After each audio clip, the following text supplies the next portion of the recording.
রাজ্য সরকার বেআইনি কারবার বরদাস্ত করবে না, যেখানে সেখানে জবরদখল চলবে না। বৃহত্তর স্বার্থে কথা নির্দিষ্টভাবে জানিয়ে দেন প্রশাসনের কর্তারা। মুখ্যমন্ত্রী মমতা বন্দ্যোপাধ্যায় সরকারি জমি ও জায়গা উদ্ধারের নির্দেশ দেওয়ার পর অভিযান জোরদার করা হয়। জেলায় জেলায় সেই অভিযান প্রকাশ্যে এসেছে একাধিকবার।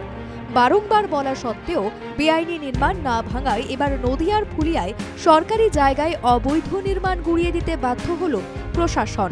আর প্রশাসনের জিরো টলারেন্স নীতি সব মহলের কাছে প্রশংসা আদায় করে নিচ্ছে।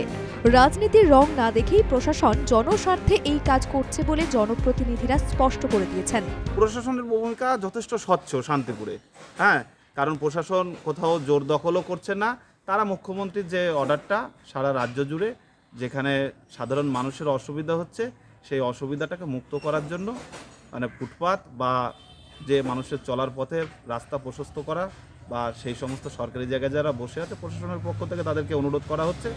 বিজেপির পক্ষ থেকে এ বিষয়ে জবরদখলে তৃণমূলের মদত রয়েছে বলে অভিযোগ করা হয়। সেই অভিযোগ খণ্ডন করে দেন তৃণমূল নেতৃত্ব ও পঞ্চায়েত সমিতির সদস্য।